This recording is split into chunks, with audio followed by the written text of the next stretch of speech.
Diolch am ymuno ni yng Nghanadledd Cenedlaethol Seren 2018. Ewch yn bellach. Thank you for joining us in the Seren National Conference 2018, Above and Beyond. Dyma sesiwn. This is session Astudio yn y Deyrnas Unedig neu Astudio Dramor. Studying in the UK or overseas. Hi, welcome to our presentation about Going Dutch. Today we'd like to tell you a little bit more about studying in the Netherlands, why you would consider the Netherlands as your study destination, what is on offer, how would you go about applying, and where you can actually study. We are a group of Dutch universities who often collaborate, and we put this video together because many students and counselors are eager to learn more about the different study options the Netherlands has to offer. We hope this presentation is informative and answers most of your questions about studying in the Netherlands. If you have any further questions, please feel free to get in touch with us.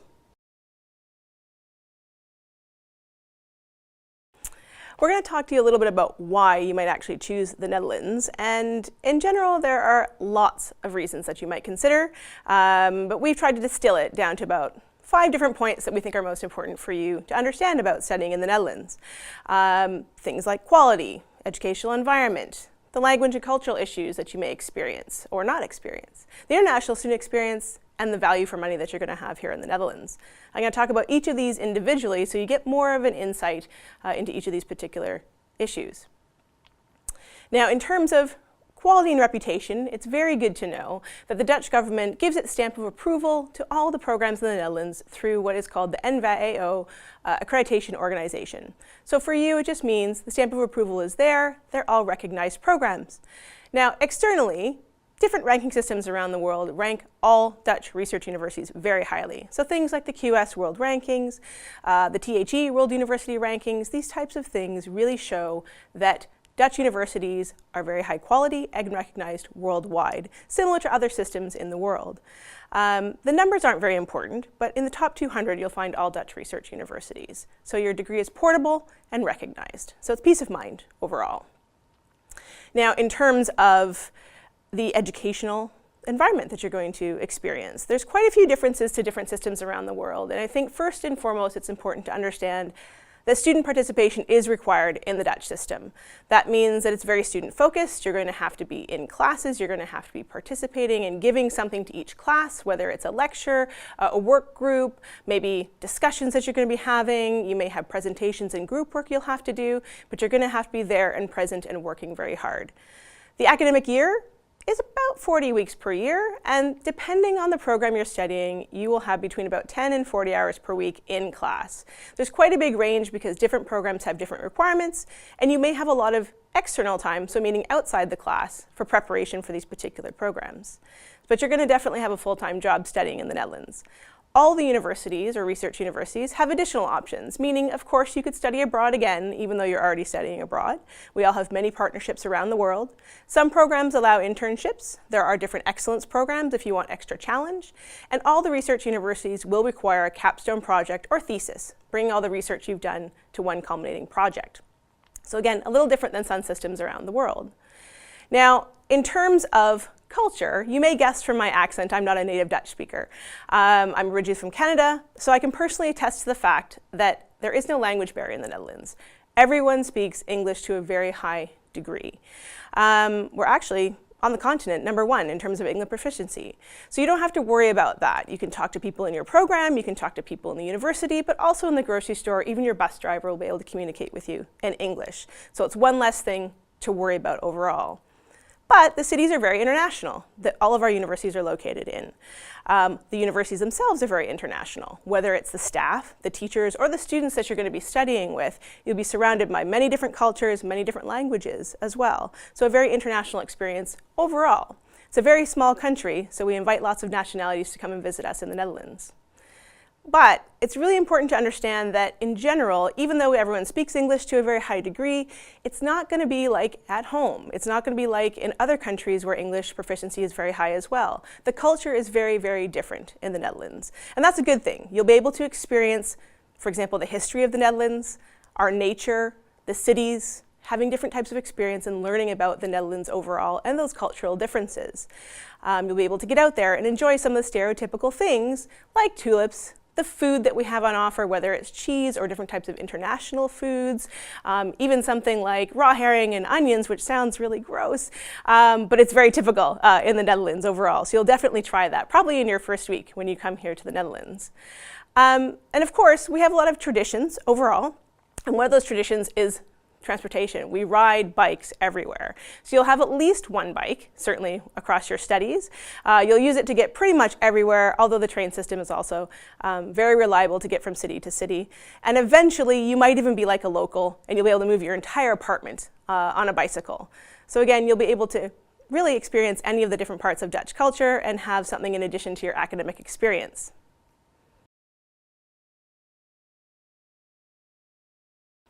Now, what to expect of the international student experience in the Netherlands?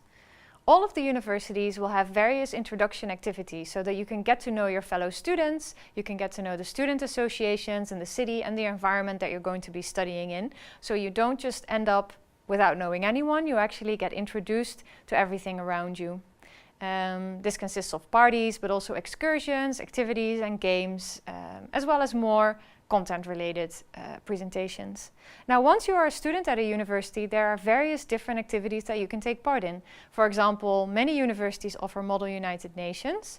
It's also possible to join maybe a music or a drama club, but there are also many student associations related to sports, so very much focused on leisure, as well as focusing on your studies. There's honors and excellence programs, and there are study associations where you can turn to for support with your studies. All of the Dutch universities will have student services available. These are administrative services, so how to register for courses or subjects or how to enroll in the university. There's also some academic support, so there's academic counseling. Some universities will have mental health support available as well if you need that. There's often a career office where you can follow workshops and training courses. And finally, there's housing support available in some universities. Most universities will have some limited reserved housing, but at some point this might run out, and that means that you have to look for housing yourself. Now, don't panic, it is possible to find housing by yourself as well. Just make sure that you start on time, maybe 2 months before you want to start your studies, and if you start your search online, it should be possible to find housing via this medium as well. Some universities will have some extra support for that as well, such as a housing officer. So keep your eyes open, take it seriously, but don't panic. Now, what about the cost of attendance? The tuition fee actually depends on your own background. Students who have a passport from the European Economic Area pay about 2,000 euros per year. There are some exceptions as well. University colleges and specialty programs are allowed to charge a slightly higher tuition fee because they offer small-scale or specialized education. Now, if you have a passport from outside the European Economic Area, unfortunately you cannot benefit from the subsidized tuition fees. So that means that your tuition fee is a little bit higher. This range is usually between 6,000 and 15,000 euros. Now, this looks like a really big number, but the majority of programs will be somewhere in the middle. Again, there are some exceptions. Specialty programs are allowed to charge a slightly higher tuition fee. So, for example, medicine will be above the 15,000, and there are some other examples as well. So make sure that you check the tuition fee of the program on the website. In terms of cost of living, most students are able to survive with between 800 and 1,000 euros a month. And of course, this depends a little bit on your location and your lifestyle. Amsterdam will be a little bit more expensive than the other cities. And if you want to go to dinner every night instead of cooking at home, of course, that will be a little bit more pricey. But on average, this range is a good indication. Now, for your financial planning, how do you actually finance your studies? There's some support available. For example, if you hold a passport from the European Economic Area, you can borrow the tuition fee from the Dutch government. Some universities offer scholarships and grants. So have a look, sometimes they're for specific programs or specific nationalities, so you might find something available to you. It's possible to work part-time alongside your studies. For students from the European Economic Area, there are no restrictions. And from students from outside the European Economic Area, there's a limit of 16 hours a week. Keep in mind that it's a little bit more difficult to find a job if you don't speak Dutch. And also that your studies can be quite challenging in the beginning. So don't pressure yourself too much. If you have to rely fully on this part-time job, it might be too challenging for you. And that's why your own financial means are quite an important source to finance your studies as well. I will leave you with two helpful websites. We have duo.nl, which is a Dutch government website with a lot of information about studying in the Netherlands, registration, as well as tuition fee. And grantfinder.nl, which is a search engine where you can look for loans and grants in the Netherlands.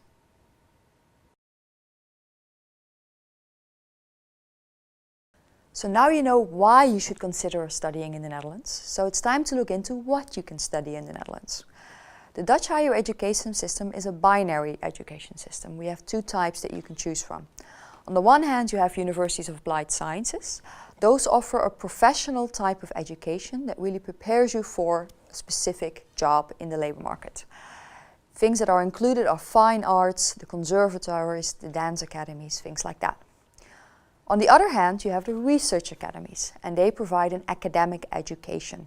It's a little bit more theoretical, a little bit more abstract, not for a specific type of job.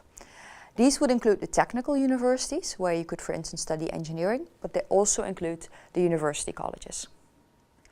To give you an example, some programs will have the same name, but they're taught in different places. So for instance, communications.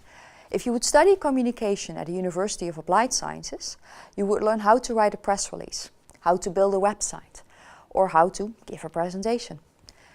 If you would study communication at a research university, you would learn how do people process information, a little bit of psychology, a little bit about linguistics as well. What effect does the language you use have on your audience? Very different type of education. So be careful when you're looking at programs to see if it is the right fit for you. Universities of Applied Sciences offer a 4-year degree, and at the end you would get a bachelor's diploma. At the moment there are 26 Universities of Applied Sciences in the Netherlands, and they offer over 200 different programs in English at the bachelor level. And those would include things like physiotherapy, game design, nursing, but also business and languages. Research universities offer a 3-year program, at the end of which you would also get a bachelor degree, either a Bachelor of Arts or a Bachelor of Science. There are 14 research universities in the Netherlands, and at this moment they offer over 150 programs in English. That would include anything from law to philosophy to physics to business. It's a very wide range of programs possible. One of the big differences is that at the Universities of Applied Sciences there would be more attention to work experience and internships. They're often possible at research universities as well, but it's not as integrated in the program. Though some programs where that makes more sense, such as business, that will be the case. So again, look carefully at the program that you're interested in. Now, it's been mentioned already a couple of times, the university colleges. Well, the word college refers to the fact that there are sub-colleges of bigger research universities, the way that Oxford or Cambridge have colleges. They're always honours program, and they offer something called liberal arts and sciences. And the idea behind that is very simple. You can see it in the picture here. Science can tell you how to clone a T-Rex, and humanities can tell you why that's probably not a good idea. If you really want to understand the world, you need different disciplines. You need to be able to look at it from different lenses. Think about it. If you think of something like global warming, you need biology to understand that, physics, chemistry, but also a little bit of international law, international politics, and even ethics come into it. And that's the idea behind liberal arts and sciences. At university colleges, you could compose your own curriculum. You would have more or less freedom to choose your own classes, always with the support of a personal tutor. And you could combine courses from science, humanities, social science, and often even the arts. They place a huge emphasis on community as well, an academic community that goes beyond the classroom. So there are a lot of extracurricular activities involved too. And for that reason, a lot of the university colleges are often residential. Now, to make sure that the right students form that community, the university colleges have selective, holistic admissions. Something to look into if you're the kind of student that's interested in many different things.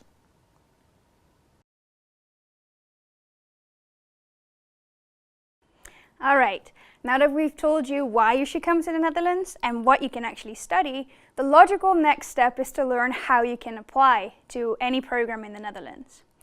So what you need to know first is that eligibility in the Netherlands is based on a secondary school diploma. So if you have any of the following diplomas, you can generally apply to a research university. So an international baccalaureate diploma, A-levels with grades of C or higher, a US high school diploma with 3 or 4 AP courses and sometimes with GPA requirements, or any European secondary school diploma which gives access to university in your home country, is generally accepted at a research university. Now, once we've checked that eligibility, you need to take some further steps. Are there further requirements? For example, are there English language requirements? Do you need a specific subject? Are there certain grade requirements? So for example, if you're applying to engineering, you can imagine you might need physics as a requirement. So these are some of the things you'll be looking at after you've gone through that first basic step of having the right diploma. You might also have to take part in a matching procedure as an additional requirement. And a matching procedure is basically an activity, so like an interview, an online class you take, an article you read and answer some questions about, and that activity is meant to help you decide whether the program is actually a good fit for you. So that's something that might also be an extra requirement. And these additional requirements, they vary per university and per program. So it's very important that you check them. Now, after you've gone through that, it's important to see whether the program is selective or not, because some programs have further selection, and we'll go deeper into that in a second. What is important to note is that all programs in the Netherlands, whether they're selective or non-selective, have something that's called the binding study advice. At the end of the first year, you have to have passed a certain number of your courses to be able to move on to the second year. So we have that accessibility to higher education. You can get in, but you have to prove yourself in the first year. And if you don't make it through your binding study advice, unfortunately, you'll have to leave. Now, I mentioned selective programs. What kind of selective programs are out there? There's actually 3 different types, and the first is a numerus fixus program. And basically, these are fixed number programs, so they only have a certain amount of seats. And selection here, it's very much based on your academic potential, although other criteria might also be part of the process. What is important is that the numerus fixus programs deadlines tend to be earlier. They're actually centralized, and they're in January. And you can only apply to 2 numerus fixus programs at the same time. And there's even an exception to that. So if you're applying to a medicine program, or a dental science, or a physiotherapy program, you can only apply to 1. The good news is that there aren't that many numerus fixus programs, but it is important to realize that this is one of the selective programs in the Netherlands. Now, the next type of selection are the special status programs. These are, again, programs where there's only a limited number of seats every year, but these programs are not as centralized as the numerus fixus programs. So they can be the university colleges, the hotel management schools, so the smaller scale programs. And they tend to have holistic admissions processes. So academic achievement is important, but we'll also look at other things. So for example, we'll have interviews or motivational statement, personal statements, letters of recommendation. So we'll really look at the entire picture, who you are as a student and whether you fit into that community that you're applying to. The final reason that a program might be more selective is when you're looking at art academies, dance academies, or music conservatories. You can imagine that simply having the right diploma is not enough for entering a program where you'll be singing or making art. Now, in terms of the actual procedure and the deadlines, the Netherlands doesn't actually have a centralized application system. So every university has their own system. There is a centralized national registration system, and that's called StudyLink. So you might have heard of StudyLink before. It's often equated with a general application system, but it is not. What you need to know is that you need to make an application to a program and register that application in StudyLink. Now we've put on this slide some of the most common application deadlines. We're saying most common because there are variations.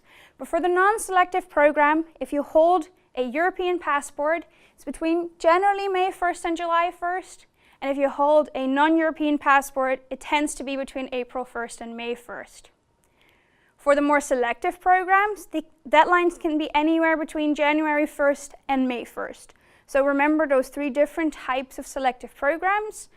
Those deadlines tend to be a little bit earlier, but it is very important to check with each university, each program you're applying to.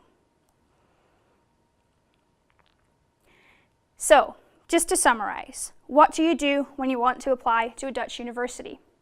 You find the program you're interested in, and you check the admission requirements, the system, and the deadline on the program website. You apply according to the guidelines given by the program. And you register your application in StudiLink, again, according to the instructions given by the institution. This is very important. We don't want you to sign up for the wrong program.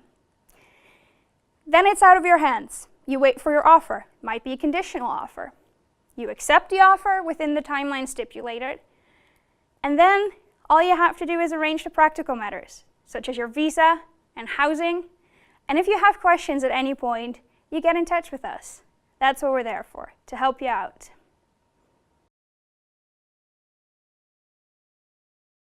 Thank you for your attention today. We would like to leave you with some handy websites. The studyinholland.nl is a very useful government website which gives you all the details about studying in the Netherlands and links to the institutions. The Geo.nl, which was mentioned earlier today, is all about student financing in the Netherlands. If you have any more questions or need some extra help, please feel free to get in touch with us. Thank you once again, and we hope to meet you in the Netherlands.